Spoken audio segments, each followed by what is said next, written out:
If you're a human, you make mistakes. I certainly do. I've forgotten about a pot on the stove, boiled it dry, and ruined its enamel. And once I drove my truck under a low-hanging tree branch, forgetting that my bicycle was on the roof rack, and I ripped the bicycle off the racks, leaving it dangling from the branch.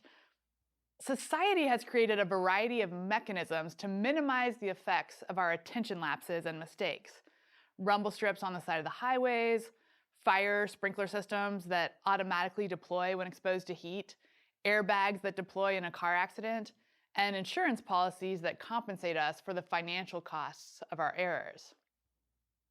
When we step into the backcountry, we leave many of these societal safety nets behind. For some people, the need for self-reliance in wild areas is part of the appeal. Regardless of your feelings about it, however, it is important to recognize that when we venture away from the trailhead, outside help might be slow to arrive, or even unavailable. This isn't a reason to be unduly afraid or to avoid going into wild areas, but it is a reason to adopt a more mindful and cautious approach to risk management than we might use in the front country. In this lecture, we'll explore two useful yet simple models for thinking about risk management. We'll also discuss how some common misconceptions about the way our brains perceive the world can lead us to be overconfident and miss cues. Not only will these ideas help us be more safe in the backcountry, these habits of mind can help us reduce our errors in the front country as well. If you create a matrix with the likelihood of an accident on the x-axis and the severity of the potential loss on the y-axis, you can roughly divide the area into 4 quadrants.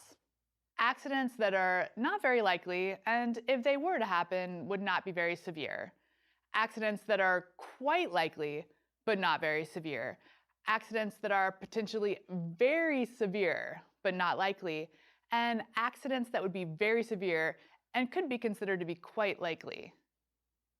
The easiest quadrant to consider from a risk management perspective is the high severity, high likelihood quadrant. Actions that fall into this quadrant are, most of us would agree, clearly dangerous and should be avoided. An example of this kind of risk would be storing our food inside our tent while sleeping in bear country. It would seem likely that a bear might be attracted by our food odors, and the potential consequences of a bear ripping into our tent while we're asleep are severe. I don't think anyone would argue that this would be a good idea. The other quadrants pose more interesting questions about risk management. Let's look at the high severity, low likelihood quadrant. In the front country, an example of this type of risky activity would be sleeping in our home with a furnace running, which exposes us to the risk of dying from carbon monoxide poisoning. Even though the likelihood of this happening is very small, because the potential consequences are so severe, we take actions to minimize the risk. We maintain our furnace, we install carbon monoxide detectors with loud alarms, and we talk to family members about what to do if the alarm sounds. Once we've taken these precautions, we feel we've managed the risk appropriately, and we are then willing to engage in potentially dangerous activities, sleeping in a house with a furnace running.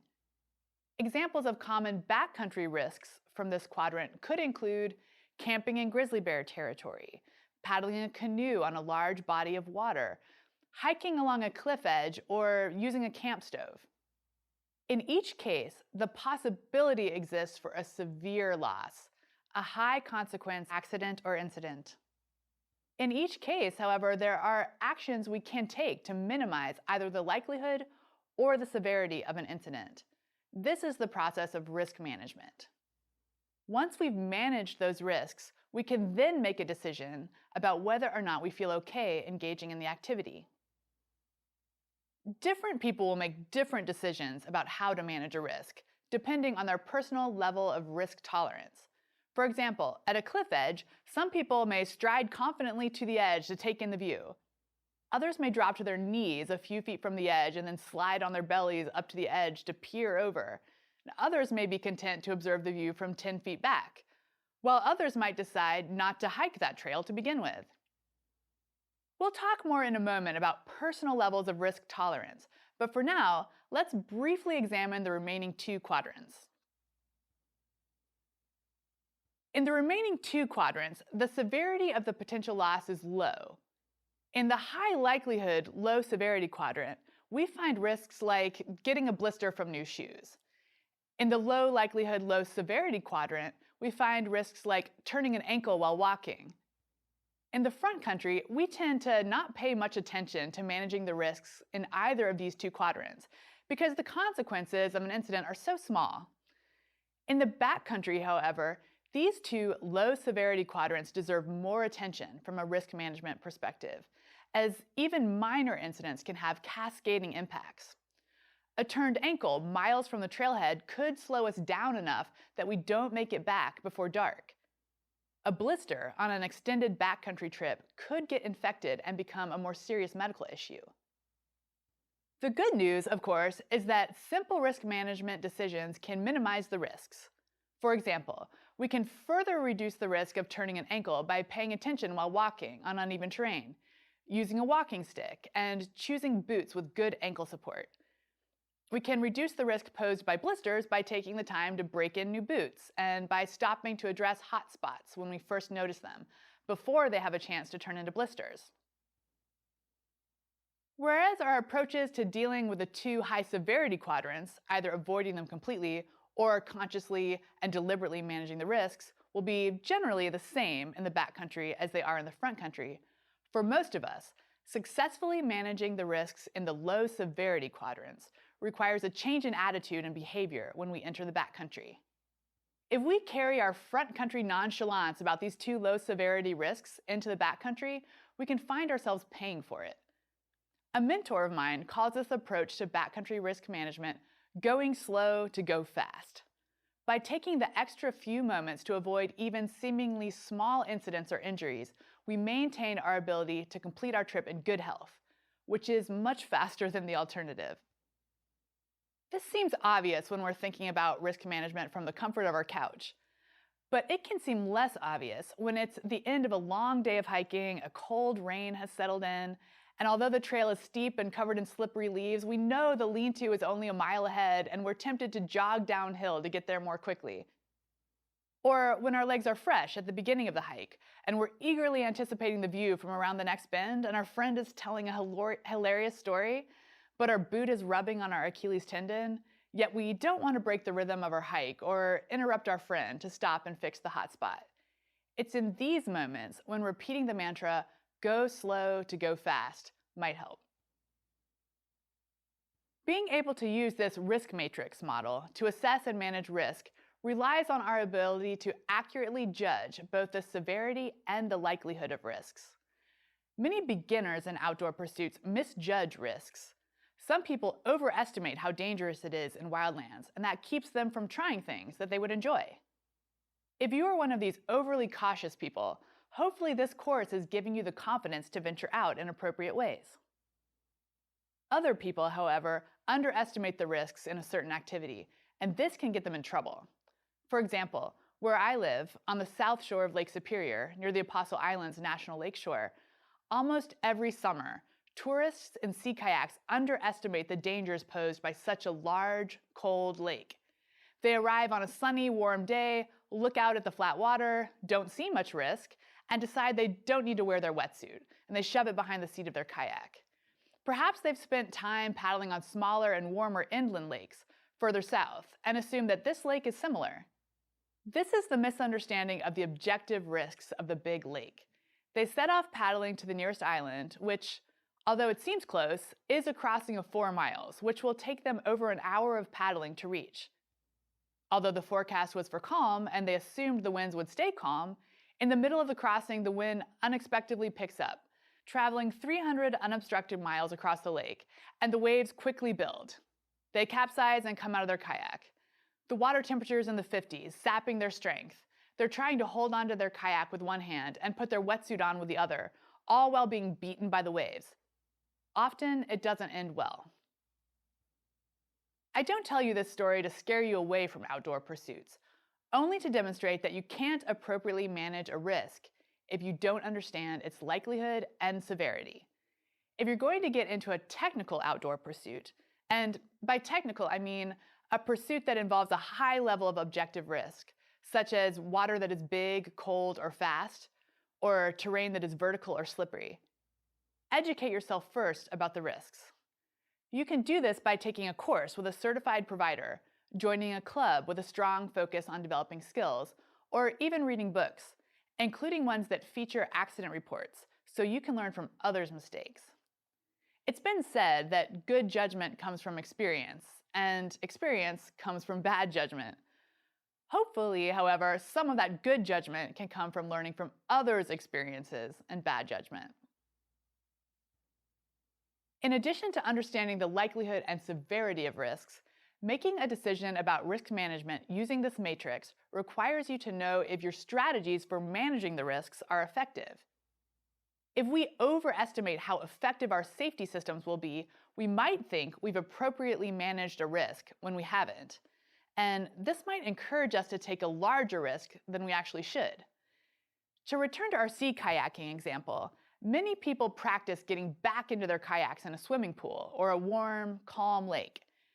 These practice sessions are a good place to learn basic self-rescue skills, but they don't very accurately mimic the real-life conditions you're likely to be in if you ever find yourself out of your kayak. Imagine you show up to the shore of Lake Superior and are trying to judge whether or not you should launch your kayak, given the marine forecast of 4-foot waves. And you say to yourself, well, if I do capsize, it'll be okay, because I know how to re-enter my kayak, because I learned it 3 years ago in the pool. If you use that skill to make you feel okay about launching, your safety training might, ironically, be making you less safe by making you overly confident. This is a phenomenon called risk homeostasis, which was first described by Gerald Wild, a professor of psychology at Queen's University in Ontario, and a leading researcher in transportation safety and the psychology of risk-taking. Wild believes that everyone has a target level of risk they want to maintain. It may seem at first that we would all choose to be as safe as possible, but acting in a safe way has costs. For example, we all know that driving the speed limit is safer than speeding, but if we're in a hurry or tired of being in the car or bored, that extra bit of relative safety we get from staying slow might not seem worth the cost of extra time in the car, so we decide to speed a bit. Risk homeostasis explains the surprising fact that accident rates don't go down as expected when we straighten curvy mountain roads or add bright reflectors on dark highways. People respond by driving more quickly or paying less attention. This was what was at the root of the famous Munich taxicab experiment, where half of the taxis were outfitted with anti-lock brakes, a new invention at the time. And instead of seeing fewer accidents in the safer taxis, their rates stayed the same, because the drivers responded to the extra safety by driving more aggressively. To bring the phenomenon back to outdoor examples, when people wear helmets while skiing, they're more likely to feel comfortable skiing at high speed through the trees. Or when they have an avalanche beacon, they're often more comfortable skiing out of bounds in questionable avalanche conditions. Of course, if you hit a tree at high speed, your helmet may not be enough to save you. And having an avalanche beacon on your person is no guarantee you'll be dug out of the slide in time. Even in non-technical outdoor pursuits, such as hiking, we can overestimate the effectiveness of our safety system and take bigger risks than we should because of the overconfidence that comes, for example, with an electronic communication device like a cell phone or a satellite beacon.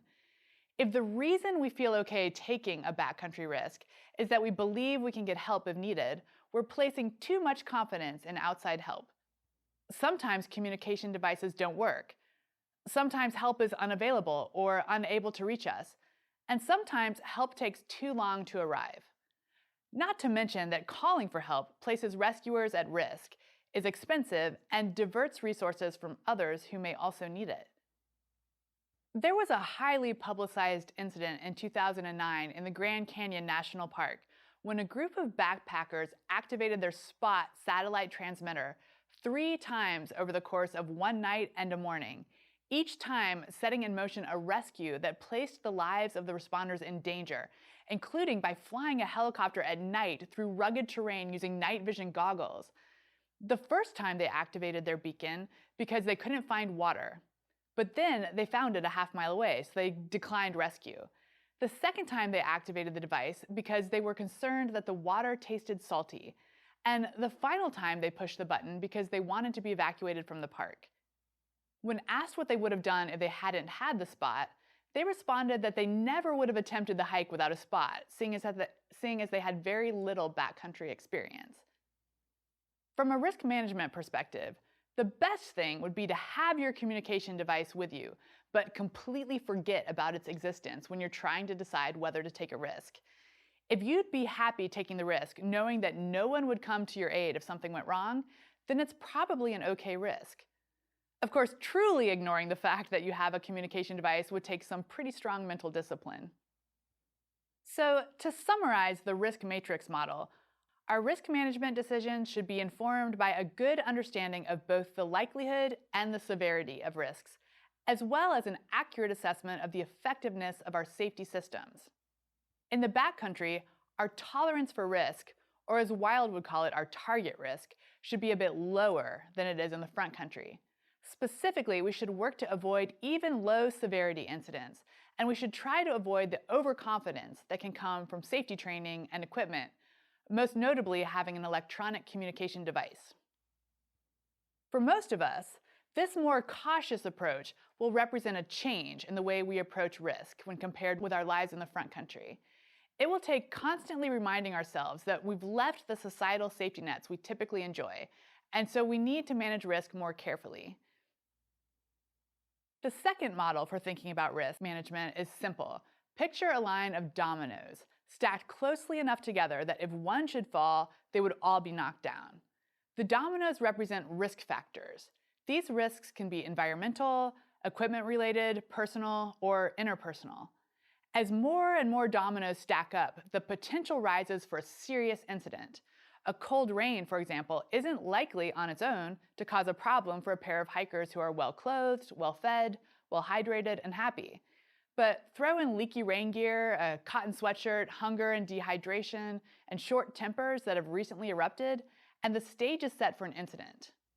In this model, our goal as risk managers is to be aware of when too many dominoes start to stack up and take action to lower the risk of them toppling over. Noticing dominoes, or risks, seems easy. Most of us believe we are observant and can accurately perceive the world around us.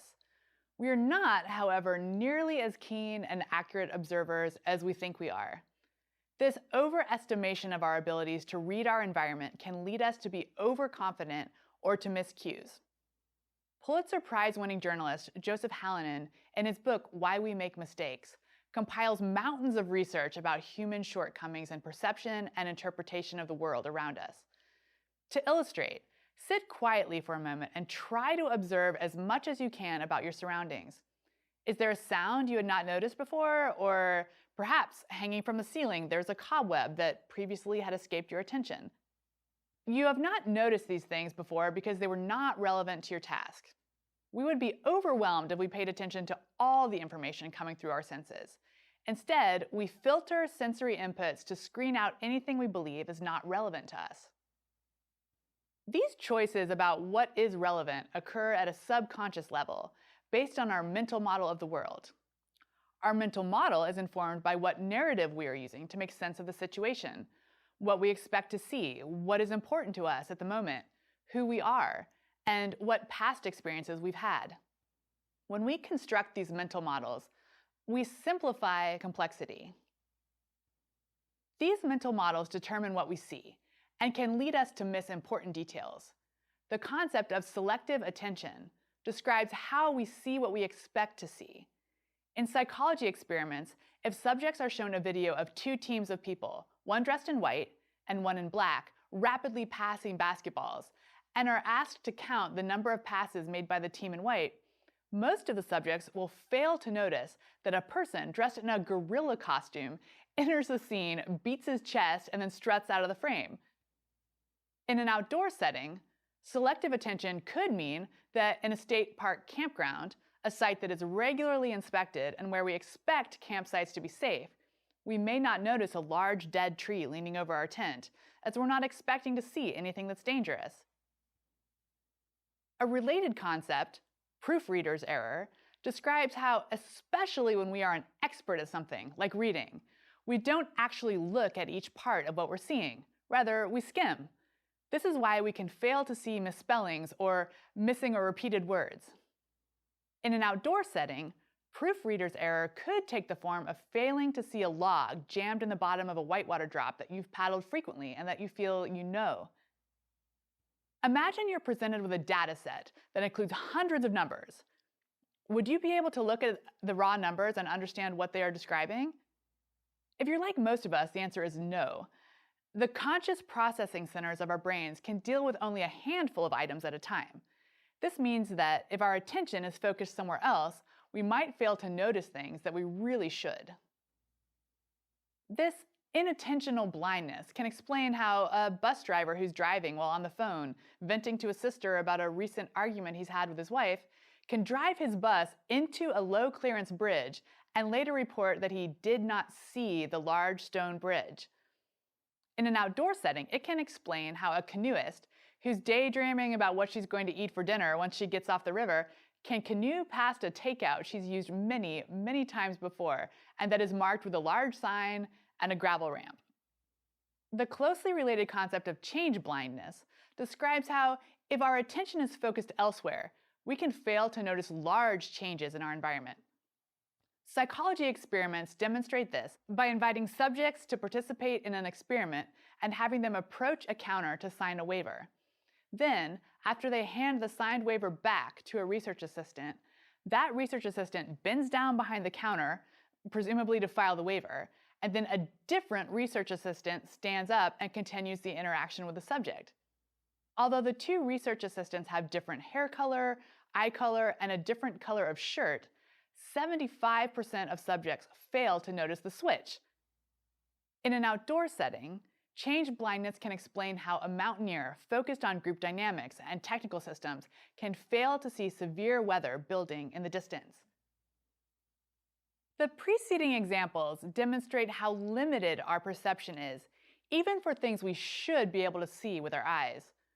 Most of us, however, don't feel like our perception is so limited.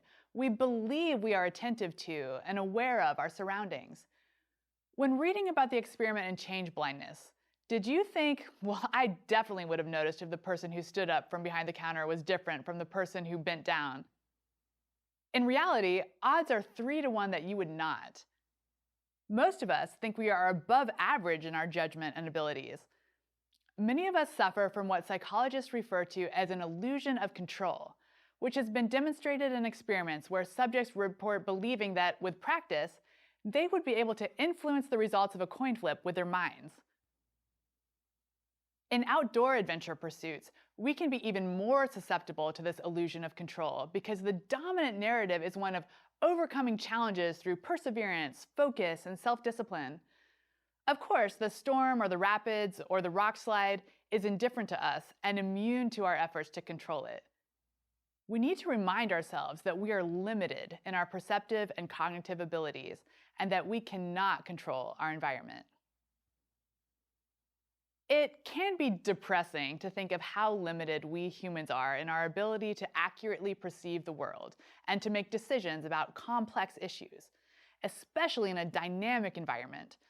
But there are some things we can do to reduce errors and accidents. The first is to try to remain humble and to notice if you're feeling overly confident. Listening to this lecture is a step towards that.